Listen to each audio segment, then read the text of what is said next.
Hi. Hello everyone, thanks for coming along. I'm a bit nervous and I wish I brought some props now that I could hide behind, but it's just me, I'm afraid. It's a talking head. Public speaking is people's number one fear, with death as second, which is, you know. But anyway, I shall do my best. Anyway, just a bit about me. I was born in Reading, '68, Battle Hospital. It's been a battle ever since, to be honest. But I've a family of 4 brothers, and you know, I lived all my life in South Reading, in various places, and I was schooled at Jeffrey Field School down in Whitley Wood, with the happiest school you can imagine. But then I was sent to Ashmead School. That was quite different. And I did leave there with 1 O-level, I'm ashamed to say. I did leave at 16, I was very keen to leave and burn my tie. But I did regret it later, I must say. So I've got 1 O-level in English. And since then, I've only ever attained an NVQ in customer services. But I'll tell you a bit more about that in a bit, because that actually was quite challenging. I was sacked from the first 2 jobs. At 16, I was just too raw, I think. You know, and too immature, and I got into all sorts of scrapes. But then I worked for British Rail.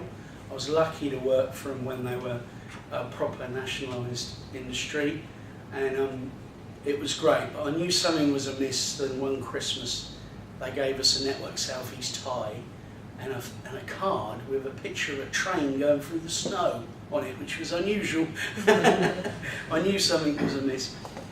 But I was doing shift work at 18 and 20, and even though I loved the railways, really loved it, I didn't want to be that young and doing shift work, because I could see what it did to everyone else. I think that's one great thing about our jobs, isn't it, in a way? Hours, you know, our hours. I went off to be a forklift truck driver for 10 years in a warehouse, a job which I also enjoyed, but I was in a terrible accident, and actually the memory goes really. Anyway, I moved from there and got a job at Parcel Force, but I thought I must say, I thought I was in hell. I hated the job. The health and safety was terrible, and you know, I couldn't believe such a workplace could exist. You know, I really couldn't. But anyway, so I saw an advert in the paper for Ministry of Agriculture, and the money was terrible. I had to take a massive pay cut. And what I didn't know when I joined is there was a 45% turnover of staff every year, because they were offering such poor money for Reading. But the first day I was there, I'd never had an office job before, and you know, I was so. But I realised what was different when I got home that night. I wasn't tired. For the first time in my life, I wasn't tired. But I'd actually stayed so long, and I looked up and everyone had gone home. So I went to leave and I got locked in reception on my first day, and I had to call a special number. Someone would come and get me, so obviously everyone had already gone home. But my first job was working on the extraordinary countryside stewardship scheme as it was then. I mean, there's been countryside stewardship since the early 90s, where it was first started, or maybe even late 80s, where it started by the Countryside Commission. And as a first job, it was great. I've really enjoyed it, and I've been involved in the countryside stewardship in varying degrees ever since. And as you will probably know, that stewardship schemes are, well, they're just a way of siphoning subsidy, but to get farmers and other land users to put environmental measures in on a year-by-year basis, and you know, and plant hedges, and you know, it was worked out that, unfortunately, of course, we'd been paying a bit of a rip out of the hedges, but due to stewardship, there's, you know, there's some sort of stat of thousands of miles of hedgerows being planted or laid or gapped and put back in. Anyway, MAF, well, I really enjoyed working for MAF. It was a great organisation over at Coley. The Regional Service Centre did all sorts of things, but in a regional way. We employed about 250 people. Now, I think we still employ that amount of people doing all those functions, but we're all working for a mass of different organisations. I think perhaps that's a step back myself. I think we should again be all one organisation, I really do, with lots of pay and conditions as well. That's, because they do vary across the board, I think it's something they should really look at, that parity. When you look at jobs online, you see that deaf are offering thousands of pounds more than Natural England or for the same sort of jobs. That doesn't sit well. That's just my reflection. Now, when I was at the Ministry of Agriculture, after a while, an organisation, we had to apply for our own jobs. Well, we became an organisation called the Rural Development Service, and they are DEFRA, basically. It was called DEFRA. And under that, I was given a role in local teams. Now, local teams still exist in Natural England. They're advisors who go out and give people advice on schemes or set up schemes. And I was so lucky, I got all this free training. We'd go to it was unbelievable, the training that was lavished, and some of this training was, on our environmental issues. I mean, I'm always happy to pay the mortgage first, but if you're doing a job where you think you might be making a difference as well, that's great. It really was good. So basically, I keep my wellies at work, and I work with all these people that are ecologists and bird watchers, and I really became very interested in the subjects, not only in a work sense. So that all the ground we had around Coley, I thought, right, let's do something with this. So I got bird boxes put in, I kept going to, we had a site manager there and he provided the money, and we did all there, we had a meadow and so on. Obviously, it's all sold off now and being turned into homes, but I think that perhaps these are good use of that site. But it was, once we started to record the environmental things we had on site, it was really surprising that you'd have muntjac deer and woodpeckers and goldfinches and everything. People were generally surprised. And you could also, we collected seeds from a local wildflower meadow and put them out. And we saw all these things, but all this was extracurricular. Then we thought we'd do a walking route round the site. I don't know, all those, and we also had a recording board. I mean, you could have one here. You see a lot of birds out of the, I'm on 6th floor. You do, see your swifts and occasionally a peregrine, a zoom by at 1,000,000 miles an hour or whatever. But all those things became an interest. But these jobs in local teams, I learned so much from going out with these people who mentored me so well. But it was also with fun, we'd go out on site visits. And I'm sure a lot of you have been on site visits. You get to see areas of farms and farmhouses that you didn't know about. I was so lucky to be there at that time. But unfortunately, RDS ended, and I then got a job. So a woman was on maternity leave, and I thought, I thought my whole life had been in preparation for this job. It was species officer, protected species officer for bucks and oxen. My first day, I was so happy to be doing that job. And it was great fun as well, but I had to learn a lot in a short space of time. But I'm sure you realise if you're interested in something, you'll learn it. If you're not, it takes longer. And so within sort of 2 months, you can become an expert by cramming, you can. Anyway, one of my first queries was about a development where bats were involved. And we'd come to the conclusion the only way to keep the safe is to exclude bats. So I wrote to a lady and said, I'll put the radio on all night in the loft because I don't like noise or cobwebs and things like that. She wrote back saying, what channel should I use? And I wrote back saying, use, Kerrang or something. Then she said it wasn't in all night. So this correspondence, to be honest, I just kept this correspondence going for fun, to be honest. But, there was a lot of important things I learned in protected species, and I was on secondment to English Nature. And they had a site at Greenham Common, the most amazing foxhole house. And it was a pleasure to go there, I really enjoyed it. But some of the things I learned were really interesting. I mean, there was a lot of money, for instance, for great crested newts and protecting them and, developments. But after a while, I began to think there's a lot more money. They're not as rare in Britain as they are in the rest of Europe. So I learned a lot of things, quite interesting. One day, my boss who was there, we had Bovis, the people who develop houses and house estates, came along.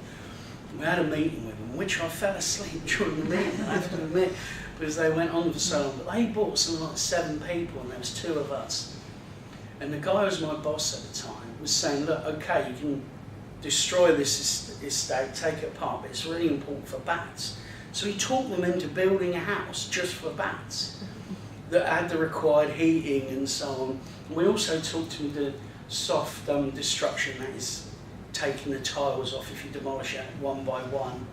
Not using a wrecking ball basically to give every, bats and so on.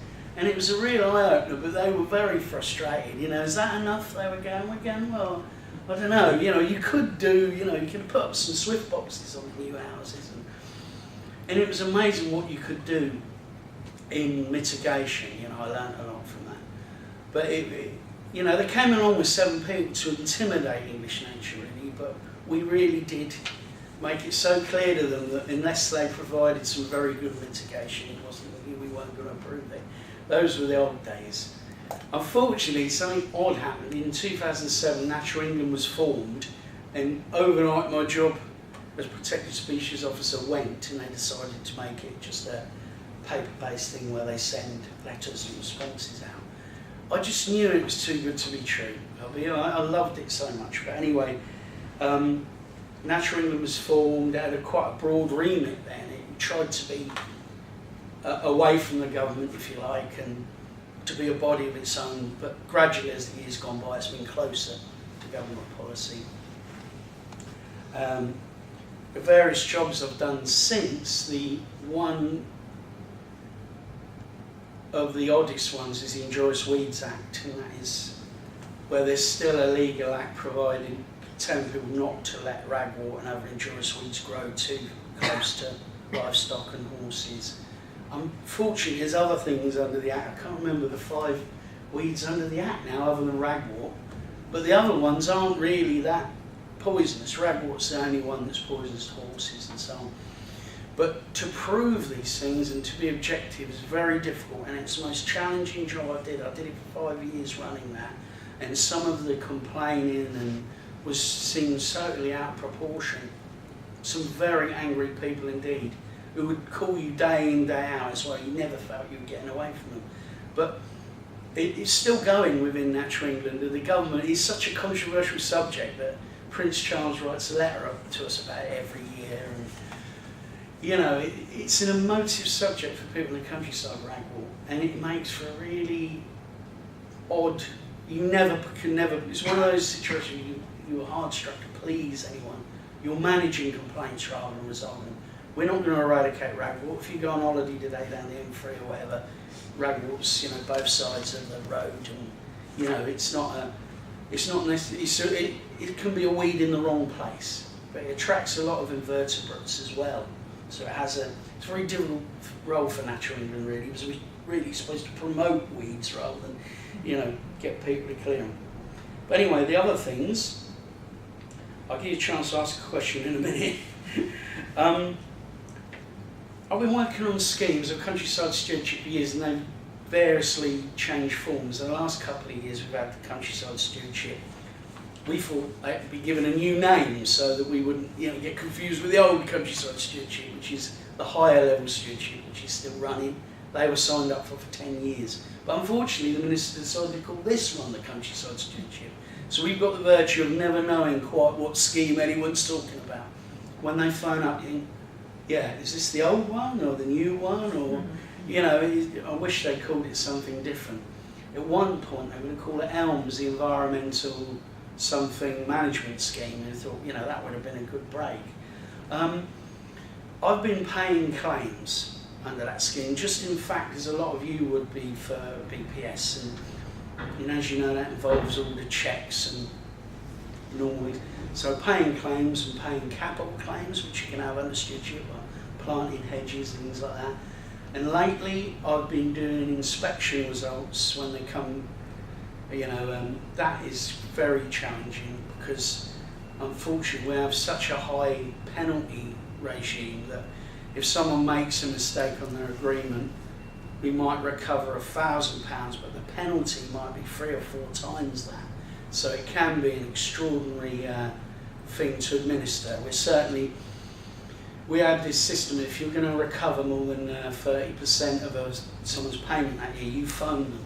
So I have to phone people and say, look, it's £75,000, or, and I was told years ago by a policeman I know that if you give him bad news, just say it straight away. So I go on and say, oh yeah, you know that inspection you did, we've resolved the thing and the recovery is 72. I'll just say it in the first sentence and get it over with. And there's always a silence and a sucking in the breath, you know. And, but I also deal with the appeals. Now, naturally, we've got a very generous appeal system. There's 3 appeals, and then a 4th might be go to panel. I think they could cut them in half, really, because we're always... And there's no time limit. So a recovery we did 3 years ago could still be appealed against, which I know is a farcical system. But anyway, that's what I'm doing at the present moment. Has anyone got a question about the... I actually, just one thing to add, you know, I have contact with RPO on every level, really. Payments, finance, and on inspections, obviously the inspectorate as well. I mean, we don't like to bother them too much because the inspection results are as they are. You know, that's a snapshot in time. And unless it's something that they've written that could be interpreted, we don't tend to bother them too much because we know the inspectorate have got a lot on. So we have dealings at every level. I mean, I did feel at one point we should just amalgamate and call it quits. Maybe that will happen. Because our payments are so connected with BPS and our new computer system, we have to use City Agri, which is a challenge, you know. They're so connected with RPA's business that you wonder why there's a difference at some points. You know. Anyone got any questions? Can I ask about inspections? So it's the RPA inspectors that go out and do your inspections for you. How do you do your inspection selections? Well, I would like just to explain, they're not really for us, are they? I mean, they're for the EU, they're regulatory inspections, so just to make that point. Yeah. But how do we don't, they're chosen or selected on risk or whatever. Right. Sometimes some poor blokes inspected 2 years in a row and feel a bit picked on. We should have resolved it the first year though, so it's not that bad a scenario. But yeah, we've had quite a lot in 2016, 280, which is more than 15% of all of our, say, high-level stewardship. There's something like 1,800 agreements in the southeast. Now, entry level, which was the easy one, which people didn't have to provide much, the easy scheme, there's thousands more of those, you know. So anyway, they're chosen for us, and the inspectorate go out, and then they send us a report, really, and that's it. And we have to interpret that and apply these penalties as our guidance tells us. But a lot of the time, I don't think the inspector's ever aware about how high the penalties can be, because we have to recover money back to the start of the agreement. Right. So if in year 8 of the agreement a shortfall's found, we'd still have to recover back to the start of the agreement with penalties. So I work in debt recovery. Yeah. And I find it very hard when, so like you've just said, they might have had a 10-year agreement. After 9 years, if they're a tenant farmer, the land is sold from underneath them, and they have to repay those penalties. Yeah. That I know. Yeah, it's awful. I know. I mean, when people sign up, I'm sure, you know, no one ever reads the small print, let's face it. But basically, if you lose any land or anything within it, you have to pay back any money. Even though it's not your fault. Well, if you tell us, it won't right. receive penalties, that would just be recovery. I mean, penalties are when it's found on inspection and you didn't tell us. But I'm dealing with a guy at the moment, half his land's fallen into the sea at the Isle of Wight. But he should have told us. It's his fault. But yeah, I agree, yeah, it's not fair. Our regulatory penalties are really severe, and I think a lot of people who deal with RPA BPS recoveries would be surprised about how severe ours are. They'd think, what on earth, you're already recovering. Also, our rules on force majeure are far stricter. I mean, you know, you have to inform us within 10 days or whatever it is, and some poor bugger's in the hospital on life support, and we're, you know, he couldn't possibly farm, and then of course the perfect storm happens, he's inspected. Sorry, so is that CAP policy that, so just thinking about the distinction between our two different rules on inspections for BPS and CSS, is that CAP regulation or is it? Yes, CAP regulation, but it's still interpreted, isn't it, at whatever level, you know, and so, you know, there's meetings together with RPA and DEFRA and the EU to decide, you know, at what level it's done. We get the guidance handed down, but it's severe. You know, because it should be aligned. You're right. Yeah, I think it should be. Yeah, oh, accessible. Definitely. There's so many parts of the business. This is my point made earlier. I mean, you know, obviously I'm giving an opinion now, so it's not the opinion of any, but I think it's time a lot of our organisations got closer. That's the opportunity with Brexit, though, isn't it? Call it quits. Yeah, I know. Well, we're going to, aren't we? I mean, God knows what. There's still so many things to unravel, isn't it? Hopefully it keeps it work for years to come. That's what I hope. I mean, in the end, you think, God, dear, it's so hard to unravel. But people are saying now that I get advisors in that room who say, oh, we won't have to follow any regulations soon. And I'm thinking, no, I think, you know, if we get the money, if the money's still, we'd have to follow it up to that point at least. Yeah. But not only that, though, I mean, regulation is good. I just feel it's the proportion of how we recover, and you know, it's a really challenging job because you're not going to please anyone. But I have managed. I mean, I usually take the pragmatic view. There's always something in an inspection that may not have been interpreted correctly, and we'd like to give them the benefit of the doubt. Although it's one day, you know, and a farmer often say, well, the next year I put more in. You know, yeah, but that's the whole point of the inspection, isn't it? Anyone else? Any questions? Do you have busier periods? Not anymore. We used to. When I was over in Coley, it was the way the schemes run. You know, they'd have one start date, you know, the 1st of September. Of course, so the new schemes have all got, they go throughout the month. So in a way, it's good because we used to have. But I would say this summer at Coley was great, you know. Everyone was off, there wasn't a lot to do. I could do my environmental stuff and do a load of training, but winter was hard work. But now, we've got quite a lot on, I must say. You know, I feel, I mean, one advantage is never being bored, but we've got quite a lot of work to do. I don't know what we're going to do, spread that out somewhere, I hope. Because these new schemes, the mid-tier stewardship and the, I forgot what it's called now, just this stewardship, is higher tier. I mean, we've had to use this new computer system to make it work, and it's a challenge, you know. I'm not going to deny it. It was bought from the Italians, you know. They make good white goods, don't they? But you don't often hear about buying software from there. But anyway, that's just my opinion, but, you know. It's not, I'd like to say anything I say is not Eddie's opinion. I've come along to give my view, not theirs, in a way, you know, so. But anyway, any other questions about that? Sorry, I just... Yeah. How many people are actually here from Acton Lincoln? Well, we've only got 38 at the moment. I mean, although that might seem quite a lot because we're really, you know, but yeah, and some of them are temp agency people. I mean, we've been so lucky because the money's awful. We've had to use Brook Street. We can only pay them $7.85 an hour, but we've managed to get these really good people. I don't know how we've done it. You know, they're great. I'd say one of the reasons that we do interview even people at temps.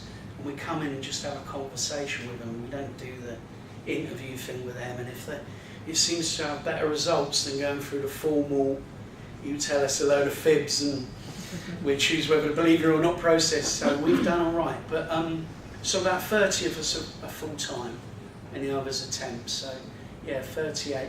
There's a quite flat structure management wise, and my grade or my temporary promotion grade is called Group Coordinator in NE, you know, I don't know why, but it's actually HEO. So I've got 11 people to manage, and yeah, that's enough. But that's how it works. And so we've got one boss, Paul, who's, God, he's called team leader in NE. You know, they equate to different grades everywhere else. So it's quite flat, you know.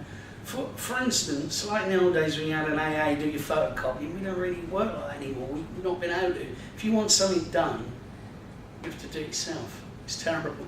But you know, we've run out of minions, you know. Anyway.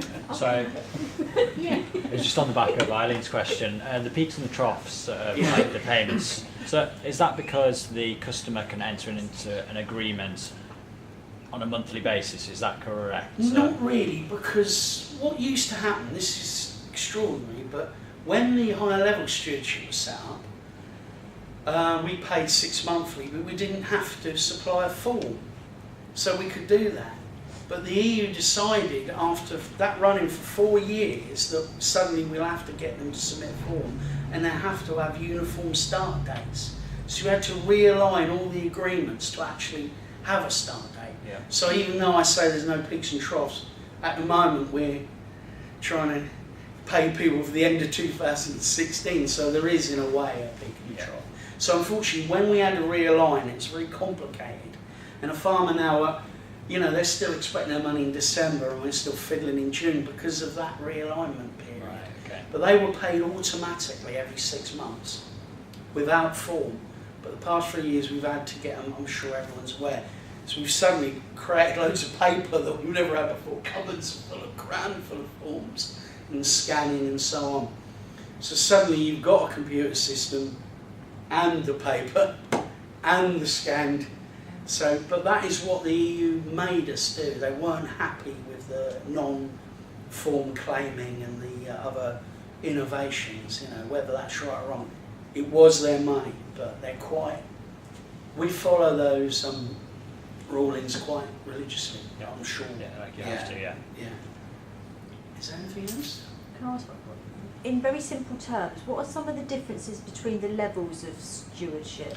Well, mid-tier, like the new schemes, right? I'm talking about mid-tier. I mean, they have a level of options. Some of them are like very, creating wildflower mixes for bees or wild bird seed. So you plant a crop just to feed birds, or they're the more traditional margins. But the higher level stewardship, and advisors gone out and helped them. They're targeted now on very like triple SIs, sites of special scientific interest, or sites where, it's recognised that the birds on the red list or will be helped, stone curlews and everything. So they're targeted. Well, the mid-tier is targeted, but I don't think we've ever come close to spending the budget yet. So, you only become targeted when you get above the money.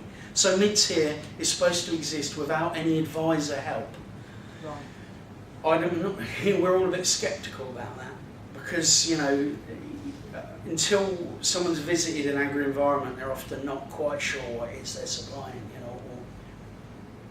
if you go to agri-college now, you'll be told about all these measures now, but years ago, a generation farmer wouldn't necessarily know how to grow wild, pollen mixture crop. And of course, they still have other options in there like capital works, hedgerow, hedge laying and any other thing like that. So the difference is just in our involvement really. Higher tier is more targeted, and mid-tier anyone should be able to apply for. They can go to clinics for mid-tier and they're run privately actually, there's a contract, and we do attend those just to help out as well. So yeah, there is a difference. In the old scheme, without becoming too complicated, the higher level stewardship would be just for bigger options. The entry level, most farmers and landowners, all farmers could have applied for that, but it was all about boundaries, not cutting your hedges so frequently, so there's more fruit and flowers on there for animals and things like that. So there was a sort of points win prizes. Every hectare you own, you get 30 points, and that would be 30 quid. It's quite an ingenious idea, and 65% of holdings signed up to that because it was a very light option. You could have argued the options were a bit too light, but you could also argue then we had 70% of Britain into stewardship schemes or one other, right. And now it's going to be less and more targeted, So the entry level still exists. That was for 5 years, entry level, and the high level stewardship was 10 years. Now these new schemes have got 5 years, so there's no 10-year agreement. Right. We did used to have a 5-year break clause for high level stewardship. Yeah, honestly, the history of stewardship over the years is extraordinary. It's changed so much. At first they tried to target options on, non-arable farms, but then later through the years they thought, no, you do need farmland birds and need farmland food. So they began to favour mixed farms, like livestock and So over the years it's sort of changed, and I've been lucky enough to been involved over the years, and I still manage to get a few site visits too as well. It's important sometimes to get out there. But over the years, we've had a pretty good relationship with customers. I'm sure you would agree, when you actually can meet the customer or talk to them at all level, they're not a bad lot, farmers in general, are they? But anyway, any more questions about the work bits? I've got another little bit to talk about. Just out of interest, Matt. Sorry, I think I've already answered this. That's right. After the 5 years scheme, you'll be then probably looking on exchequer funding. Do you think that naturally they're going to get the funding they can? I can't believe the exchequer will fund all of these schemes. I just can't believe it. I mean, I'd love to believe it. But so would I. Yeah, but they are looking at something that I think is positive, and that's to have agri-environment schemes pay as you pay on results. If you provide an option and it brings in the red list birds or all the endangered things or flowers, then you get paid. I kind of like that because some schemes do not, some farm, I mean, for instance, like it take 50 years for a grass field to recover from all the chemicals that have been put in it and become useful for the environment. Now, do we want to pay for that? Or should we just pay for results? But I'm like you, I'm kind of sceptical about when the EU money goes, what they're going to fund. Well, maybe they are, and I'm sure with the same worries about BPS, I don't know. Some people say there's opportunities, and I'm thinking, could be. I don't know. It's unknown, isn't it? Brexit's a bit of a, I don't know. But there's no decisions I've seen have been made at all. I can't see across the board any decisions that have been made about the future. Can you? No. Anyway. Right, I've just got this paper to remind me what I was going to mention in the end. One of the things that came out of this, learning more about the environment, was I always wanted to go walking. I remember my brother used to go to the Ridgeway with his tankard and, have some. So, me and some friends, we just decided to start, just doing walks around Reading, and then eventually it turned into, we walked the entire Thames, all 180 miles, but we did it in sections. We didn't do it all in one go, I can assure you. We only ever walk at 2 miles an hour. Me and my friends got little legs. I don't really like the walking where you walk too fast or you whiz by or you got the 2 sticks. I don't like that because I want to, learn more about the countryside and where you're going and the history of it. So, and then we did the Ridgeway. That was really quite remote at times, and so was the Thames, oddly enough. When the Thames goes north of Oxford, it's known as Isis, and then it, oddly enough, and then it becomes really peaceful until you get to the source of the Thames, like a field in Gloucestershire. I don't know. We popped open a bottle of champagne. One of the people who did that who works in this building, you may know, Rachel Bell, and there were a few others. There was often a mixed RPA and the other crowd there.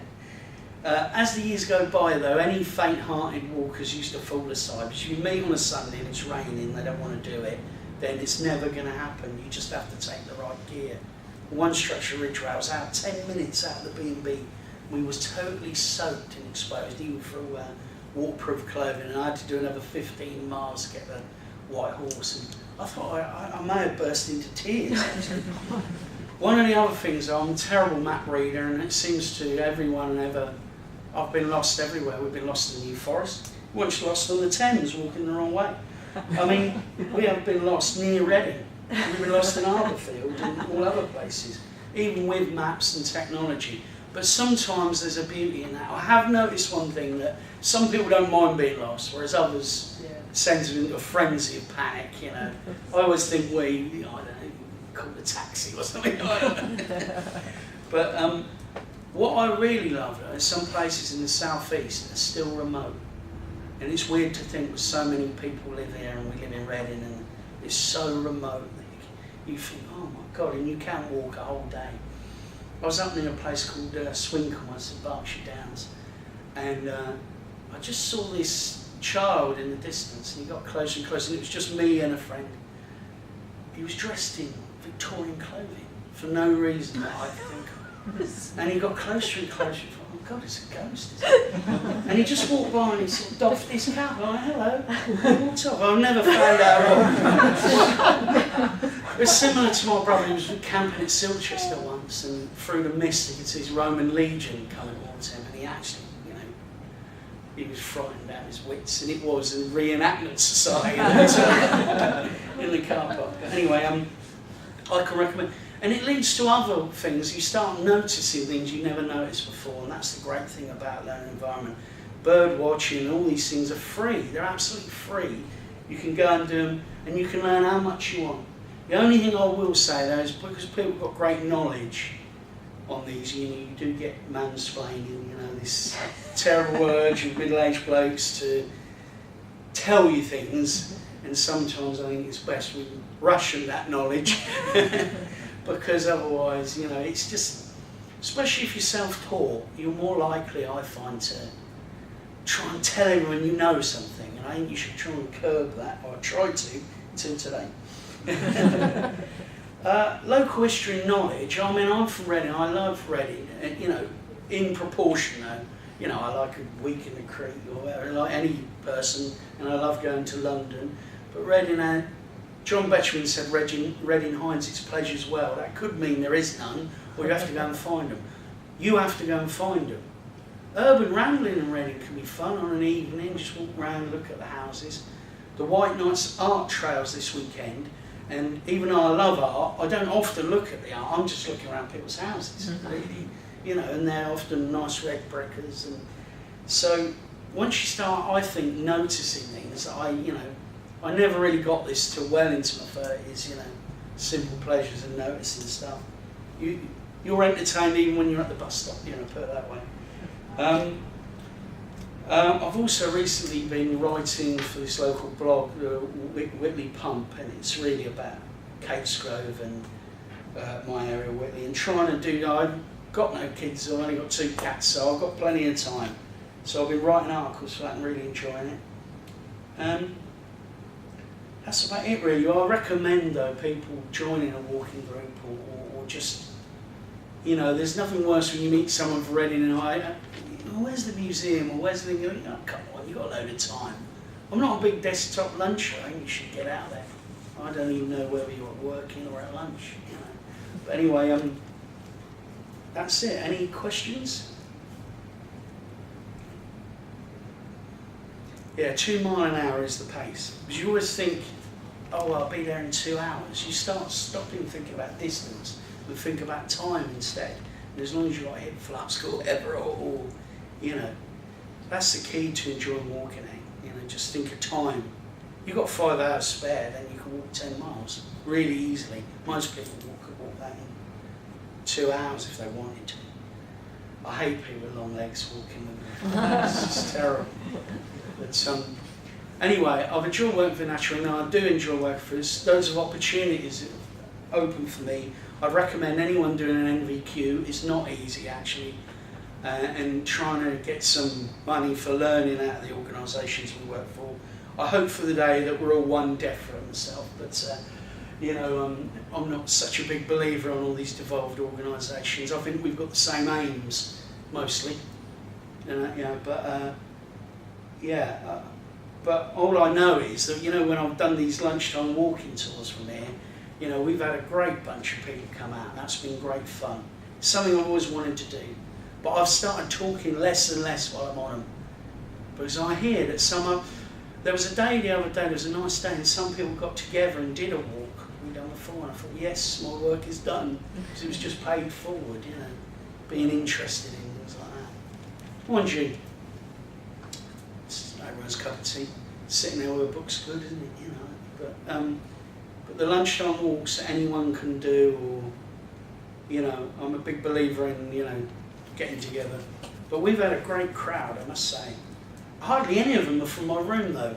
I only ever get one bloke who comes from my room. I don't know why. For them it's lunchtime off. Well, the next lunchtime walk is next Wednesday, yeah, right? That's right, yeah. And it's an hour, well, it's pretty much an hour, isn't it? You're pretty good at timekeeping. And yeah. It's at a good pace. It's a good pace. We have crammed a lot in. Yeah.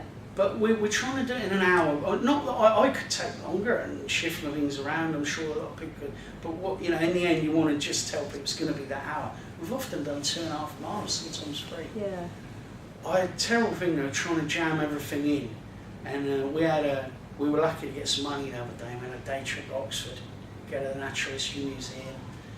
But in that day we managed to do the Pitt Rivers Museum, the Ashmolean, the Turf Tavern pub, and the Eagle and Child where Tolkien used to drink. We did them all, and we were going to be back by coach by 4. Unfortunately, I lost 2 ladies somewhere, and they said I should have been there. But anyway, they were upset, but I'd forgotten. You can't remember, I didn't have a register put that way, but I was trying to cram in as much as we could. And we went to the covered market, and I'm not sure about that Oxfordshire lardy cake though. It's better here. Well, we've never lost anyone on the Walking for Salt. Yeah. So we'll come along next week. But the attitude of the crowd though is important though, because if things have gone wrong, you know, and we've got a bit, you know, but no one seems to mind or notice. But it's been fascinating, things like following the line of the Holy Brook in Reading under the streets and things like that. And also, I've got a few lined up where you can look at some Reading's historic trees and all that lot. But no, it's a great way to spend a lunchtime. Yeah, we've run out of places to go though, so we're just doing them backwards. There's always more to see though, isn't there? And certainly you come out with more things for us to look at. Well, I'm trying to. I still think the London Road campus, if anyone's never been there, you can go and walk around it. It's really nice. You get the chance. Historical and... Yeah, I never knew that was there till you took us there. Yeah, that's the thing, isn't it? It's hidden away. A lot of Reading's hidden away, isn't it? Right, well, I don't know what to say now, so I'm just going to leave. But thanks very much. Thank you. Thank you very much. Cheers. Oh, you can...